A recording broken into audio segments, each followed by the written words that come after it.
સરંભડા ગામમાં યોજાયેલી એક બેઠકમાં સ્થાનિકો ઉપરાંત સુરત, અમદાવાદ, વડોદરા, અંકલેશ્વર અને રાજકોટ સહિતના શહેરોમાં વસતા સરંભડા ગામના યુવાનો અને આગેવાનો પણ ઉપસ્થિત રહ્યા હતા.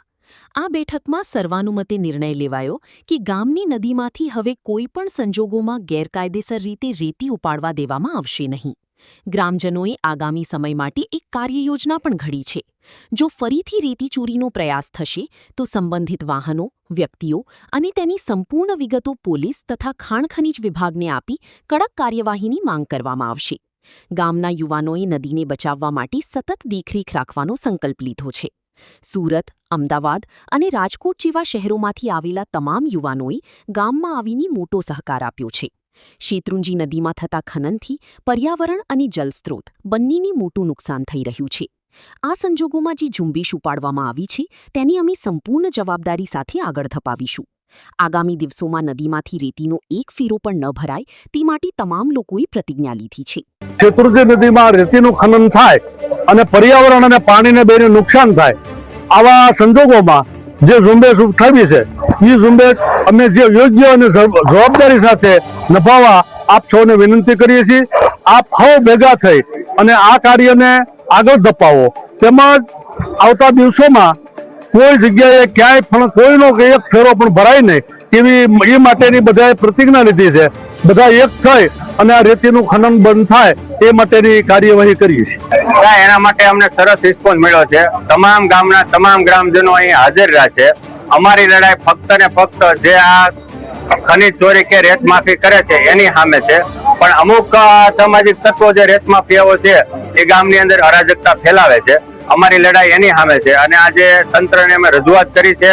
એ લોકોએ અમને મદદ કરવાની જવાબદારી આપી છે કે તમારા ગામમાંથી ખનીજ ચોરી નહીં થાય એના માટે જે કાંઈ યોગ્ય પગલાં લેવા પડશે એના માટે અમે તમારી સાથે છીએ. શેત્રુંજી નદીમાં આપ જોઈ રહ્યા છો કે અહીંથી 10 ફૂટનું રેતીનું સ્તર હતું, જે ખનન માફિયાઓના સતત ખનનને કારણે આજ આ હાલત આપને જોવા મળી રહી છે, જે ખૂબ જ દુઃખદ છે. જળ એ જીવન છે એમ કહેવાય છે. જો જળ જ નહીં હોય તો મનુષ્ય જીવી કઈ રીતે શકશે, અને જળ જ નહીં હોય તો મનુષ્યનો વસવાટ કઈ રીતે આગળ વધશે. એટલે પર્યાવરણને ખૂબ જ નુકસાન પહોંચાડવામાં આવ્યું છે એ અહીંયા સ્પષ્ટ દેખાય છે. તેમજ જે સરંભડા ગામ છે એ ઇકો સેન્સિટિવ ઝોનમાં લેવામાં આવ્યો છે. એટલે ઇકો સેન્સિટિવ ઝોન એટલે એવી વસ્તુ છે કે જેમાં પર્યાવરણને બિલકુલ આપણે નુકસાન પહોંચાડી શકીએ નહીં. તેમ છતાં આ ખનન માફિયાઓ દ્વારા સતત રેતીનું ખનન કરવામાં આવે છે અને નદીને નુકસાન પહોંચાડવામાં આવે છે. તે માટે સમસ્ત સરંભડા ગામ અત્યારે એકત્રિત થયું છે અને આ પ્રશ્નનું નિરાકરણ લાવી શકાય તે માટે બધા ભેગા થયા છે.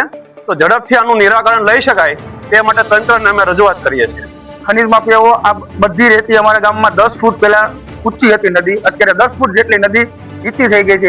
એના લીધે અમારા ગામમાં પાણી પીવાનો પ્રશ્ન થાય છે અને પાણી જમીનમાં મળતું નથી. એટલે અમે ખનીજ માફિયાનો ડામવા માટે સુરતથી બધા અમે ગ્રામજનો અત્યારે અહીંયા ભેગા થયેલા છીએ અને અમે આ ખનીજ માફિયાને ડામવા માટે અમે ગામમાં સીસીટીવી કેમેરા, ડ્રોન કેમેરા બધી જ અમે સુવિધા કરેલી છે. આગામી દિવસમાં એક પણ જરા પણ ખનીજ માફિયાને અમે શાંતિ સાકી લેવામાં નહીં આવે, એક પણ તગારું અહીંથી હવે રેતી ભરવા દેવામાં નહીં આવે.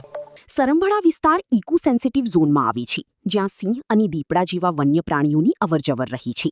નદીમાંથી અતિશય રેતી ખનન થવાથી પાણીનો સંગ્રહ ઘટશે અને પર્યાવરણને ગંભીર નુકસાન થશે તેવી ચિંતા વ્યક્ત કરવામાં આવી હતી. આ ગેરકાયદેસર પ્રવૃત્તિ રોકવા માટે ગામમાં સીસીટીવી કેમેરા લગાવવાનું અને જરૂર પડી ડ્રોન દ્વારા પણ નદી વિસ્તાર પર નજર રાખવાનો મહત્વનો નિર્ણય લેવાયો છે. પોલીસ અને વહીવટી તંત્રના સહયોગથી ભૂમાફિયાઓ દ્વારા થતી રેતી ચોરી રોકવા માટે સતત પ્રયાસો કરવામાં આવશે. સરંભડા ગામના લોકોએ સ્પષ્ટ કર્યું છે કે શેત્રુંજી નદીમાંથી થતી ગેરકાયદેસર રેતી ચોરી કોઈ પણ ભોગી સહન કરવામાં આવશે નહીં અને આ માટે સમગ્ર ગામ એકજૂટ બન્યું છે.